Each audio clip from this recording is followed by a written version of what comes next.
각종 현안에 좀 밀려있는 듯 합니다만은 그래도 대한민국에서 아주 중요한 선거가 있습니다. 이제 재보선이 이틀 앞으로 다가왔어요. 네, 이번 재보선을 전망을 하고 정치권 여러 가지 현안 짚어보는 시간 가지겠습니다. 김세현 미래전략연구소 상임이사 나오셨습니다. 안녕하십니까. 안녕하십니까. 예, 안녕하십니까. 이사님 어때요? 지금 뭐 사실 재보선 이틀 앞이면 원래는 들썩들썩해야 되는데 지금은 예. 조금 밀려 있는데 예. 판세가 좀 굳어져 있는 듯한 모습이 있어서 좀 더 그런 것 같은데요. 이 선거의 재미라는 건 원래 초반에 게 이제 뒤집어지고 또 예. 중간에 뭐 엎치락 뒤치락 해야 이게 선거의 묘미인데 이번 선거는 벌써 흐름이 잡혀 있습니다. 예. 그래서 뭐 중량급, 경량급 선수 이렇게 붙다 보니까 속된 말로 선거의 재미는 없습니다. 그래서 제가 직접 한번 그 허준영 노원병하고요. 예. 그다음에 부여청량을 한번 갔다 왔습니다. 지난주에. 다녀오셨어요? 예. 그래서 부산 정도로 뭐 내일 한번 가볼까 하고 있는데 현장에서 본 느낌은 뭐 이렇습니다.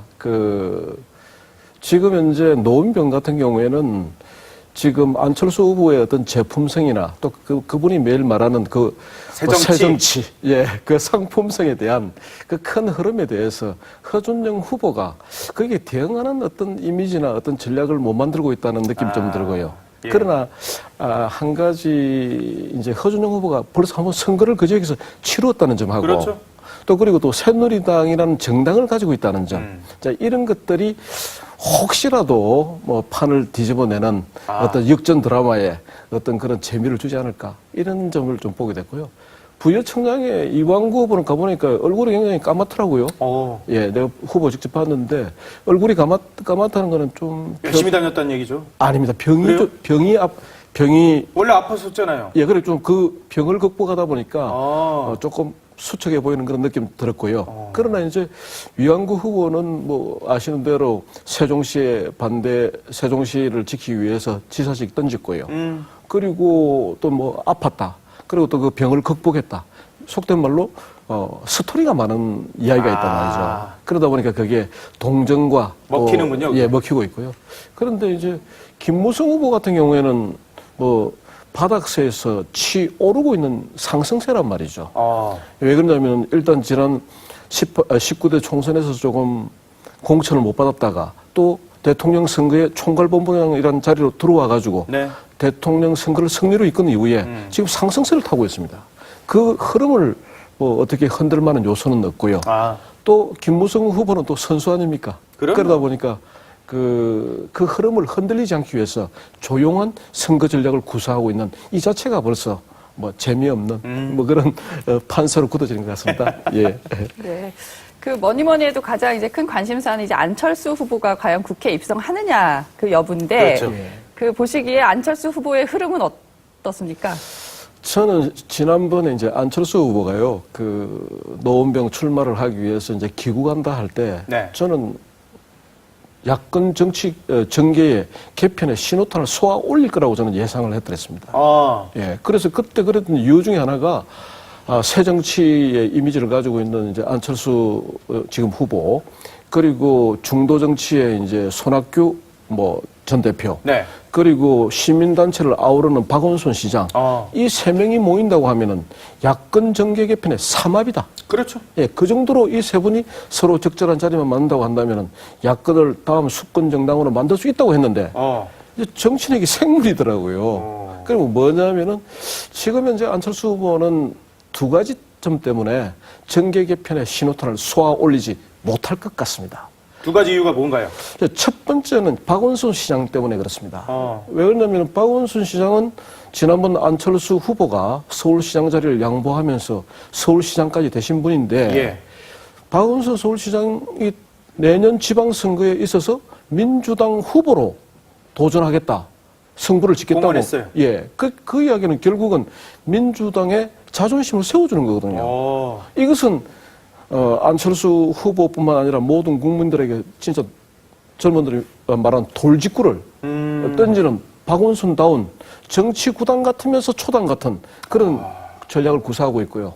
두 번째 이유는 안철수 교수는 이번에 그 보궐선거 현장에서 저도 보고 느꼈는데요. 예. 뭐 붙어있는 현수막, 문구 이런 것도 다 이야기하고 있지만 그분은 일단 이번 선거에서 대통령 후보인지 국회의원 후보인지 구분이 안 되고요. 그러다 보니까 비전도 없고 전략이 없어요. 아.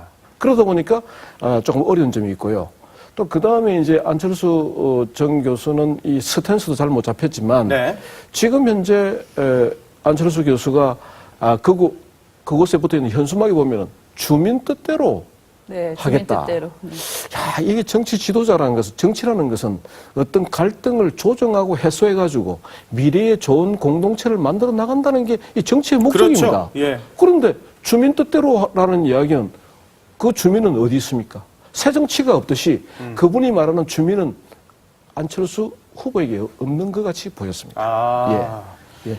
내적으로는 본인 스스로가 정체성이나 아니면 자기의 색깔을 못 갖고 있는 것. 그리고 예. 외부적으로는 박원순 시장이라는 예. 새로운 어떻게 보면 대권 주자의 힘. 예. 이 두 가지의 내후 외환을 같이 겪고 있다고 그렇습니다. 말씀하시는 거네요. 예. 자, 그럼 안철수 후보 국회에 입성한다 하더라도 예. 역시 또 문국현 전 대표 같은 길을 걷지 않겠냐. 예. 이런 얘기들 나오는데 예. 이사님 보시기엔 어떠세요? 저는 문국현 전 대표보다 약간 못할 것 같습니다. 더 못할 것 같다고요? 예, 예. 저는 왜 그런 점을 보고 있냐면요. 문국현 대표는 어쨌든 앞장서서 주장을 했다는 겁니다. 예. 그런데 이제 안철수 후보는 지금까지 모든 정황이 어떤 상황에 의해서 반대로 생기는 이득을 가지고 정치를 해왔지 자기가 앞장서서 나를 따르라 하는 정치 지도자형은 아니었던 것 같습니다. 아. 그래서 상황이 만들어준 거지 본인이 상황을 만들어내지 못했기 때문에 저는 문국현 후보같이 당을 창당해낼 정도로 그렇게 과감하고 결단력 있고 사람 국민들의 세를 모을 수 있을까 하는 점에서는 의문점을 가지고 있습니다. 네. 그래도 지금 그 안철수 후보가 거의 그 상당히 지금 우세한 것으로 예. 여론조사 결과 나오고 있는데 예.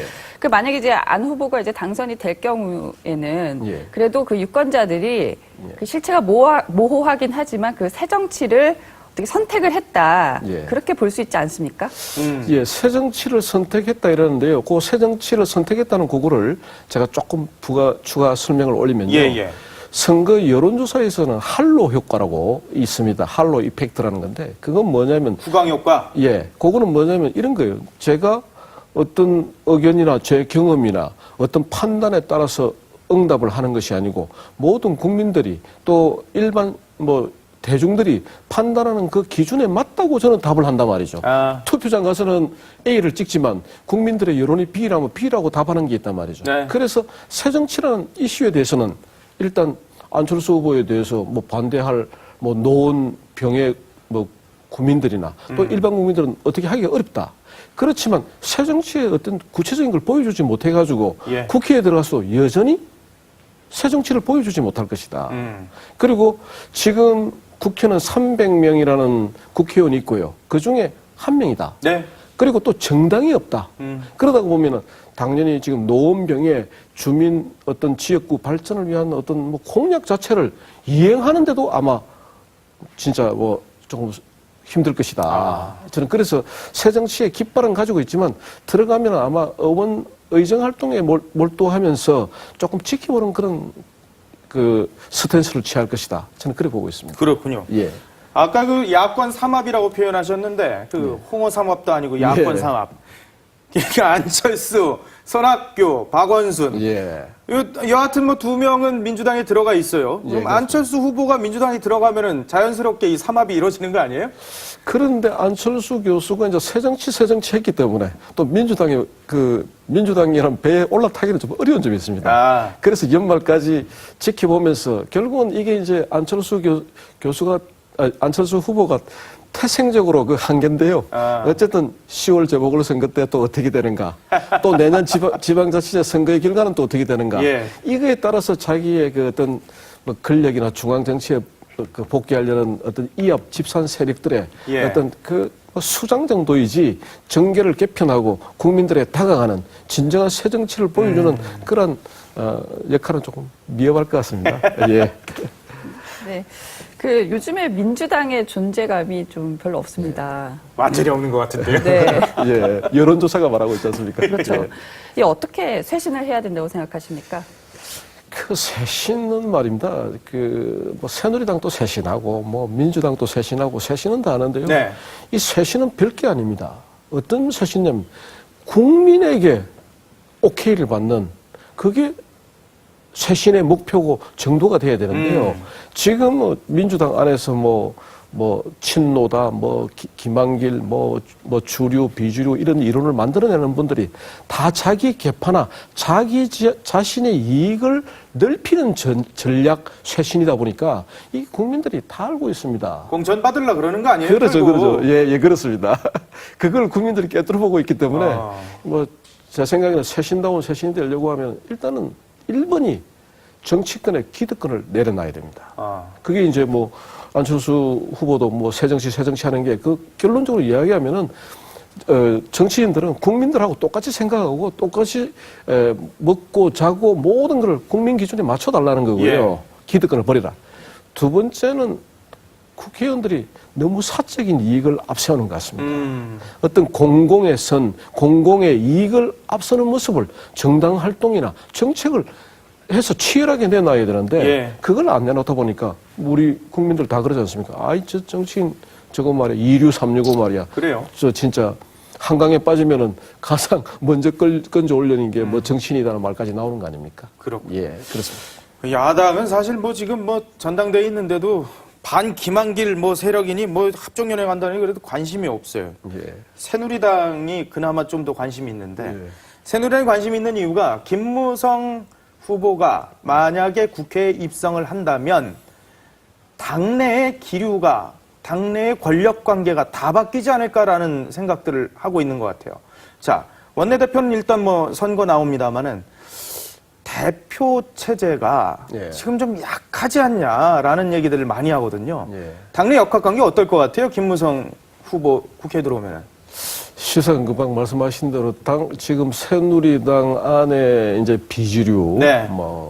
친박이 아닌 분들 이런 분들 이야기는 지금 황우여 대표의 리더십에 대해서 조금 예스 리더십이다. 항상 예만 하지 노가 없다. 네.